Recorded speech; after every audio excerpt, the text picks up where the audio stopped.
පැතිකඩ. සුබ උදෑසනක් ඔබ අදත් පැතිකඩ වැඩසටහන සමග. COVID-19 සඳහා එන්නත් කිරීම දැන් ආරම්භ වෙලා තියෙනවා. එන්නත් ලබා දීමේ කටයුතු පිළිබඳව අපේ ජනතාවගේ තවමත් හිතේ තියෙනවා ඇතැම් ගැටලු. මේ ගැටලු අපි निराකරණය කරගත යුතුයි. කොයි වයස් කාණ්ඩවල අයටද මේ එන්නත ප්‍රමුඛව ලැබිය යුතු? එන්නත ලබා ගැනීම පිළිබඳව උපදෙස් ගන්න ඕන කාගෙන්ද? මේ වගේ කාරණා රැසක් අපි අභිමුව තියෙනවා. ඒ පිළිබඳව සාකච්ඡා කරන්නට අද අපි පැතිකඩ වැඩසටහනට ඉතාමත්ම ගෞරවයෙන් ආරාධනා කළා ශ්‍රී ලංකා වෛද්‍ය සංගමේ සභාපතිනි ස්නායු වෛද්‍ය විශේෂඥ පද්මා එස් ගුණරත්න මහත්මියට. සුබ උදෑසනක් වෛද්‍ය ගුණරත්න. සුබ උදෑසනක්. මම ඔබතුමීගෙන් මුලින්ම අහන්න කැමතියි දැන් COVID-19 සඳහා එන්නත් කරන කටයුතු ආරම්භ වෙලා තියෙනවා. මේ අය මේ එන්නත් කිරීමේ කටයුතු සම්බන්ධයෙන් ජනතාව තුල සැකයන් තියෙනවා. අපි කොහොමද හිතන්න ඕන? අපි කොහොමද මේ එන්නත් කරන්නේ වෙත එළඹෙන්න ඕන? අපි ඒක ගැන හිතන්න ඕනේ ඇයි කියන එක තමයි මුලින්ම හිතන්න ඕන අශෝක.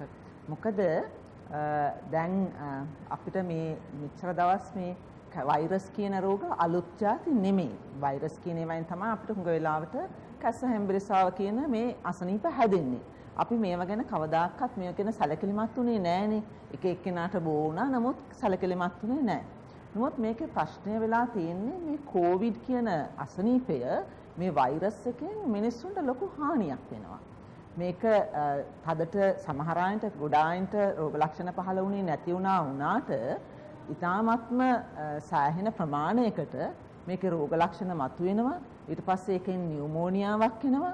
ඊට පස්සේ මේකේ විශේෂයෙන්ම අපේ වැඩිහිටි ප්‍රජාව විශේෂයෙන්ම මේ අනිකුත් දීර්ඝකාලීනව ආබාධ තියෙන අය මේකෙන් ජීවිතක්ෂයට පැවැත්වීමේ වැඩි අවදානමක් තියෙනවා. සමහරවිට ඔබතුමිය කිව්වා දැන් මේ වැඩිහිටි ප්‍රජාවට වැඩි අවදානමක් තියෙනවායි කියලා.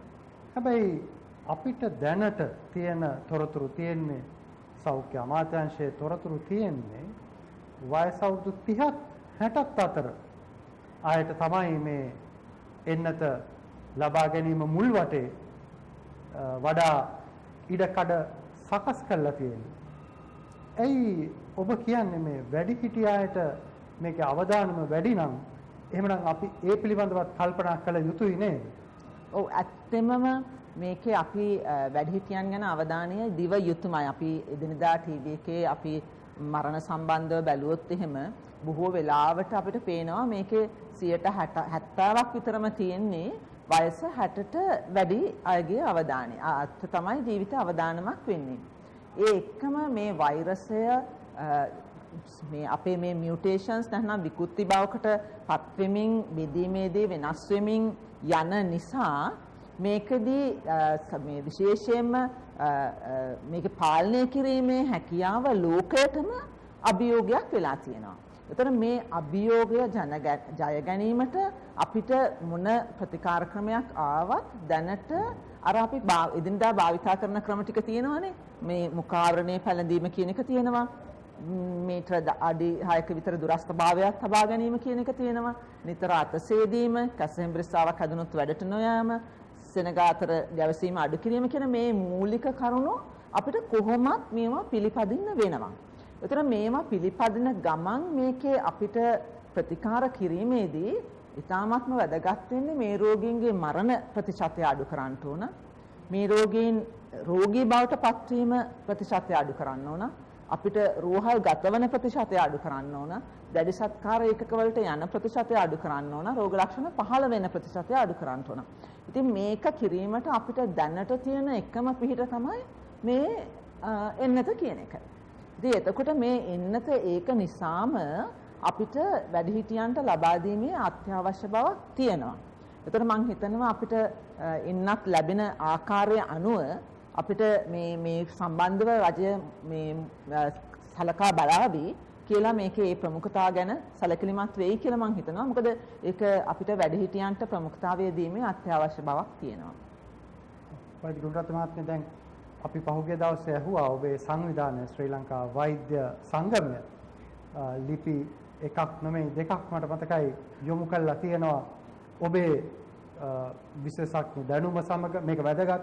මොකද ශ්‍රී ලංකා වෛද්‍ය සංගමය 1887 දී ආරම්භ කළ මේ කලාපයේම තියෙන ප්‍රමුඛ වෛද්‍ය වෘත්තිකයින්ගේ සංවිධානය හැටියට ඔබ මේ අදහස මේ වැඩිහිටියන් එන්නත් කරන්නේ පිළිබඳ අදහස ඔබේ විශේෂඥ අදහස සංගමයක් හැටියට ඉදිරිපත් කළා තියෙනවා සෞඛ්‍ය අමාත්‍යාංශයට.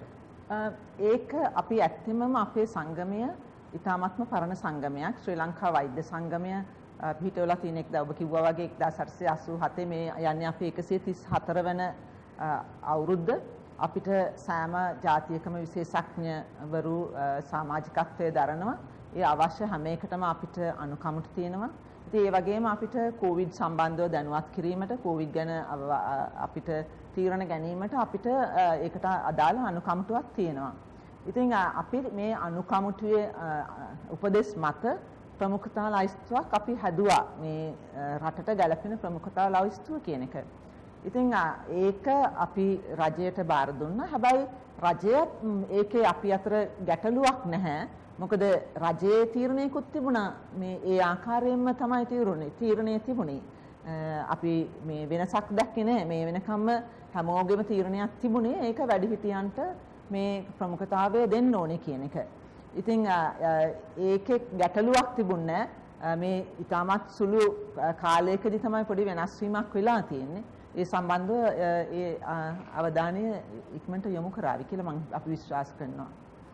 වෛද්‍ය ගුණරත්න තවත් කාරණයක් තමයි මේ අවස්ථාවේ මතුවෙන ඇතම් අයගේ හිතේ තියෙනවා ටිකක් සැක සංකාවල්. මට දියවැඩියාව තියෙනවා. මම එන්නත ගන්න එක සුදුසුද? මට හෘද රෝගයක් වැළඳිලා තිබුණා කලින්. මට සුදුසුද මේක ගන්න එක?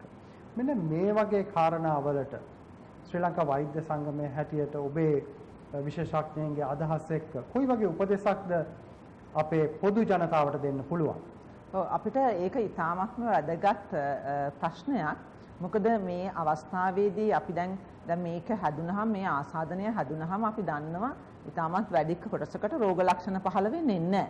ඉතින් ඒගොල්ලන්ට ඒකේ ඒ කියන්නේ හොඳට අදුම නැති, දියවැඩියාව නැති, හෘදයාබාධ නැති අය පහසුවෙන්ම මේ රෝගයෙන් රෝග ලක්ෂණක් නැතුව ඉතාමත්ම පහසුවෙන් ගොඩ යනවා. නමුත් ශරීරයේ මේ පද්ධතිවල ශ්වසන පද්ධතියේ රුධිර වාහිනී පද්ධතියේ වකුගඩු සහ මේ අපිට තියෙන මේ වකුගඩු වලට අදාළ පද්ධතියේ මේ මත හානි වෙච්ච ආයින්ට මේ ආසාදනය හැදුනහම ඒගොල්ලන්ට ඒක එච්චරම ඔරොත්තු දෙන්න ටිකක් අපහසුතාවයක් තියෙනවා. ඉතින් ඒක නිසා ඒගොල්ලෝ වඩාත්ම මේක ගැන සැලකිලිමත් විය යුතුයි. ඒගොල්ලෝ වඩාත්ම මේ රෝගය වළක්වා ගැනීමට අවශ්‍ය සෑම පියවරක්ම ගත යුතුයි. එතකොට ඒ පියවර ගැනීමේදී අර අපි ඉස්සෙල්ලා කතා වෙච්ච සෑම පියවරක්ම ගන්නවා වගේම ඒගොල්ලෝ සෑම විටම ලැබෙන උපරිම අවස්ථාවක් තියෙනවා නම් ඒ සෑම අවස්ථාවක්ම පාවිච්චි කරලා හැකි ඉක්මනින් ඒගොල්ලන් මේ එන්නත ලබා ගත යුතුයි. මොකද ඒගොල්ලන්ට තමයි එන්නතෙන් වැඩි ප්‍රයෝජන ලැබෙන්නේ. මොකද ඒගොල්ලන්ට තමයි මේ රෝගය හැදුනොත් වැඩි හානියක් සිද්ධ වෙන්න පුළුවන් වෙන්නේ. අනිත් අතට අපේ බොහෝ දෙනෙක් උනන්දුවේ දැනගන්න ගර්භිණී සමය තුල ඉන්න කෙනෙක් එහෙම නැත්නම් පිළිසිඳ ගැනීමකට සූදානම් වෙමින් ඉන්න කෙනෙක් මේ වගේ අය එන්නත ගැනීම සුදුසුද? මේකට ඔබේ උපදේශ කොහොමද? ඔව් දැන් ඇත්තෙමම මේ එන්නත ගැනීමේදී අපේ අමාත්‍යාංශය මගින් අපිට දැනුවත් කරලා තියෙනවා මේ අවශ්‍ය උපදේශන මාලාවක්. ඒ මත දැනට ලංකාවේ ගර්භණී මව්වරුන්ට දෙන්න එපා කියන එක තමයි අපිට අමාත්‍යාංශය මගින් දැනුවත් කරලා තියෙන්නේ. ඉතින් මම හිතනවා ඒක තමයි හුඟ වෙලාවට මේ ගර්භණී මාතාවන්ට ලැබෙන උපදෙස් වෙන්නේ අමාත්‍යාංශය මගින්. නමුත් දැන් මේක මේ අපි ඔබ දන්න ආකාරයකට මේක අලුත්ම වෛරසයක්. මේකේ බොහෝ දෑ අලුතෙන් જાති වෙනවා. අද කියන දේ නෙමෙයි අපි හෙට කියන්නේ. වෙනස් වීම ගොඩක් විද්‍යාව වෙනස් වීමත් සමගම සිද්ධ වෙනවා. ඉතින් ඒ මත අපි දැන් දියුණු රටවල් දිහා බැලුවොත් එහෙම ඒ දියුණු රටවල් වල මම හිතනවා මේවා සේරම අපේ අමාත්‍යාංශයක් සැලකිල්ලට ගනීවි. මොකද ඒ වේගයෙන්ම හැමදේම වෙනස් වෙන්නේ නැති නිසා දියුණු රටවල් වල හුඟ වෙලාවට දැන් අපි ගර්භණී මාතාවක් බැලුවොත් එහෙම එයා හෙදියක් නම් හරි එයා වැඩ කරන තැන ගොඩක් අනික් අයන්ට කොවිඩ් හැදිලා එයාට වැඩි හැකියාවක් එයා වැඩි මේ ප්‍රවණතාවයක් තියෙනවා නම් එයාට අසනීප හැදෙන්න. ඒතර එයා දැන් අපි සාමාන්‍යයෙන් 38 39 වෙනි සුමාන යන්නේ ගර්භණී මාතාවක්. ඉතින් එතකොට එයාට වයස සුමාන 35 දී වගේ මේ ආසාදනය හැදුනොත් එයා අඩු වයසේ බබෙක් මේවා කරන්න පුළුවන්. ඉතින් එතකොට අර ප්‍රීමැචුවර් බබෙක් කියන එක හම්බ වෙන්න පුළුවන් ගර්භණී එක්කෙනෙකුට. ඉතින් එතකොට ඒක නිසා මේ එන්නත් වලින් කෙනෙකුට වෙන්න පුළුවන් හානිය බොහෝ වෙලාවට අවමයි. ඒ හානිය ඒ වගේ පෙන්නලා නැහැ. ඉතින් හැම එකක්ම පෙන්නලා නැති වුණාට මේවා හොඳ සහ නරක අපිට බුද්ධිමත් මවකට පැහැදිලි කරලා දෙන්න පුළුවන්. පැහැදිලි කරලා දීලා එයා ගෙදරම ඉන්න අම්මා කෙනෙක් එයා දන්නවා නම් එයා මේ ආසාදනයට ගොදුරු වෙන්නේ නැහැ කියලා අපි එයාට කමක් නැහැ කියන්න පුළුවන්. නමුත් එයා දන්නවා නම් මම වැඩට යනවා මම සෞඛ්‍ය ශාස්ත්‍රයේ වැඩ කරන්නේ මම මේ ආසාදන රෝගීන්ට කිට්ටු වෙනවා මේක මට එන හැකියාව වැඩිපුර තියෙනවා කියලා. අපි එයාට ඒකෙන් ආසාදනය නිසා වෙන හානිය වැඩි වෙන්න පුළුවන්. ඉතින් ඒක නිසා ඒක සාකච්ඡා කරලා බේරා ගන්න යුතු ප්‍රශ්නයක් බවට පත් වෙලා තියෙනවා. ඔබ කලිනුත් කිව්වා මේ දියවැඩියාව නැත්නම් සුසන පද්ධතිය අසිරිතා ඔබ යෝජනා කරන්නේ ඒ රෝගීන්ට තමන්ගේ වෛද්‍යවරයා සමග සාකච්ඡා කරන්න කියන එකද එන්නත ලබා ගන්න කල්පනා කරනවා නේද? අපිට තියෙන එන්නත් වැඩපිළිවෙල මත අපිට ඒ සෞඛ්‍ය අමාත්‍යාංශය මගින් ලබා දීලා තියෙන ලිපි ලේඛනවල ඒ හැම එන්නතක් දෙන තැනම තිබිය යුතු කරුණු කාරණා ඉතාමත් පැහැදිලිව සඳහන් කරලා තියෙනවා. එතකොට හැමතිස්සෙම එන්නත දෙන වෛද්‍යවරයා මතයි මෙහි වගකීම රඳා පවතින්නේ. ඉතින් එතකොට ඒ වෛද්‍යවරයා සමග සාකච්ඡා කර තීරණය ගැනීමේ අවශ්‍යතාවයක් මතුවෙනවා. මොකද ඒ වෛද්‍යවරයායි තීරණය කරන්නේ මේ එන්නත ලබා දිය යුතුද නැද්ද කියන එක. ලංකාවේ COVID-19 අභියෝගය එක්ක තියෙන මේ සටනේදී අපි දන්නවා විවිධ තලවල කණ්ඩායම් විවිධ තලවල විශේෂඥයින් එක පැත්තකින් හමුදාව මේකට සම්බන්ධ වෙනවා අනිත් පැත්තෙන් මහජන සෞඛ්‍ය සේවය සම්බන්ධ වෙනවා මේ සියලු දෙනා එකතු වෙලා තමයි කටයුතු කරන්නේ විශේෂයෙන් ශ්‍රී ලංකා වෛද්‍ය සංගමය වගේ වෘත්තීය වේදී සංඝ කොයි වගේ දායකත්වයක් දෙන්න ඔබට අවස්ථාව තියෙනවද ඔබට ආමන්ත්‍රණය කරනවද මේ සඳහා එකතු වෙන්න අපිට අපිට ශ්‍රී ලංකා වෛද්‍ය සංගමයේ මම කිව්වා වගේ අපිට අපි හිතන හැටියට අපිට ඉතාමත් පිළිගැනීමක් තියෙන විශේෂඥවරුන්ගෙන් සමන්විත රටේ තියෙන ප්‍රධානම වෛද්‍ය සංගමය. එතකොට අපිට කොයි අවස්ථාවක හරි අපිට ආරාධනාවක් ආවනම් සමාජය වෙනුවෙන් අපේ වෘත්තීය වෙනුවෙන් සහ රටේ සෞඛ්‍ය වෙනුවෙන් අපි ඒ සෑම අවස්ථාවකම උපරිමයෙන්ම ප්‍රයෝජන ගන්නවා. ඉතින් ඒ අරගෙන අපේ කරන්න පුළුවන් උපරිම දායකත්වය දෙනවා. ඉතින් අපිට මූලිකවම තියෙන්නේ අපිට උපදේශනය කියන එක තමයි ගොඩක්මම දෙන්න තියෙන්නේ. ඒක අපිට රජයට සෞඛ්‍ය අමාත්‍යාංශයට ඒ වගේම අපිට වෛද්‍ය ප්‍රජාව සවිබල ගැන්වීම සහ ඒගොල්ලන්ගේ තියෙන වෘත්තීය නිපුණතා ශක්තිමත් කිරීම කියන මේ කාරණාත් ඉතාමත්ම වැදගත් වෙනවා. ඉතින් ඒ හැම එකක්ම අපිට පුළුවන් උපරිම ආකාරයෙන් ඒ ලැබෙන සෑම අවස්ථාවකම කරනවා. ඉතින් මම ඇත්තෙන්මම කියන්න ඕන අපිට පහුගිය මාස දෙක ඇතුළත මම සභාපති වෙලා දැනට මාස දෙකයි. මේ මාස දෙක ඇතුළත අපිට අපේ රටේ උසස්ම මට්ටමේ තීරණ ගන්න අය සමග අපිට සාකච්ඡාවල් දෙකක් ලැබිලා තියෙනවා. අපිට අමාත්‍යාංශයේ ලේකම්තුමා සමග එක සාකච්ඡාවක් ලැබිලා තියෙනවා. ජනාධිපති ලේකම්තුමා සමග තව සාකච්ඡාවක් ලැබිලා තියෙනවා. ඒ අතර අපිට ලැබෙන අපිට අපේ කොවිඩ් කමිටුව මගින් ගන්නා තීරණ අපි අවස්ථා දෙකකදී අමාත්‍යාංශයට සහ ජනාධිපති මණ්ඩලයට දැනුවත් කරලා තියෙනවා. ඉතින් මම සාමාන්‍යයෙන් සෑහීමකටපත් වෙනවා. අපිට දීලා තියෙන අවස්ථාවල් සහ අපිට ප්‍රයෝජනයට ගන්න පුළුවන් අවස්ථාවල් සම්බන්ධව මම හිතනවා අපි සංගමයක් විදිහට ඕනෑම වෙලාවක මේ සෞඛ්‍ය ශාස්ත්‍රයේ රටේ සෞඛ්‍ය ශාස්ත්‍රය ජනතාව වෙනුවෙන් පෙනී සිටිනවා කියලා නිදහස් සංගමයක් විදිහට අපි විශේෂ අවධානය යොමු කළ යුතුයි එන්නත් ලබා ගැනීම කියන කාරණය සම්බන්ධයෙන්. මොකද අපි එන්නත් ආනයනය කළ යුතුයි ප්‍රමාණයක් අපිට නොමිලේ ලැබෙනවා කොවැක්ස් වැඩපිළිවෙල යටතේ ලැබෙනවා. මෙන්න මේ කටයුතු වලදී අපි කොයි විදිහට හිතන්න ඕන රටක් හැටියට අපි තීරණ ගැනීමේදී අපි කොයි කරුණු වෙතද විශේෂ අවධානය යොමු කළ යුතු ඒ පිළිබඳව කතා කරමු මේ විරාමයෙන් අනතුරුව. පැතිකඩ ඔබ නැවතත් පැතිකඩ වැඩසටහන සමග අද අපේ ආරාධිතයා ශ්‍රී ලංකා වෛද්‍ය සංගමේ සභාපතිනි විශේෂඥ වෛද්‍ය පද්මා එස් ගුණරත්න මහත්මිය. වෛද්‍ය ගුණරත්න මහත්මිය දැන් ලංකාවට එන්නත් ආනයනය කිරීමේ කටයුතු මේක තල කීපයක සම්බන්ධීකරණයෙන් කළ යුතු දෙයක්. එකක් අපිට ප්‍රධානයන් හැටියට ලැබෙන එන්නක් තියෙනවා. අපි මිලදී ගත යුතුයි. අනිත් අතට අපි ජාත්‍යන්තර වෙළඳපොළේදී තරඟ කරන්න වෙනවා. දැන් අපි මේ කටයුතු කරගෙන යන ආකාරය සහ මේක ඉස්සරහට යන ස්වරූපය සම්බන්ධයෙන් ශ්‍රී ලංකා වෛද්‍ය සංගමය හැටියට ඔබ කොහොමද හිතන්නේ? අපි ඇත්තෙන්ම මේ රටක් නෙමේ ලෝකයක් විදිහට මේ ප්‍රශ්නේ දිහා බලන්න ඕනනේ. එතකොට මේක හැම රටකින්ම ඉල්ලන හැම රටටම ප්‍රශ්නයක් වෙලා තියෙන හැම රටටම සීමාවන් තියෙන ප්‍රශ්නයක්. ඉතින් ඒ අනුව බැලුවාම අපිට මේ ලැබිලා සුළු ප්‍රමාණයක් වුණත් එන්නත අපේ රට සෞඛ්‍ය ක්ෂේත්‍රයට ප්‍රමුඛතාව දීලා ඒ බුද්ධිමත් තීරණය අරගෙන ඒ උපරිමයෙන්ම ඒක පාවිච්චි කරපු එක ගැන මම ඇත්තෙන්ම රජයට ඉතාමත්ම කෘතඥ වෙනවා. මොකද ඒක දෙවෙන්නම ඕන එකක්. මොකද සෞඛ්‍ය ක්ෂේත්‍රය කඩා වැටුණා නම් එහෙම රටක පැවැත්මට ඉතින් අපිට කරන්න පුළුවන් දෙයක් නැති යන නිසා.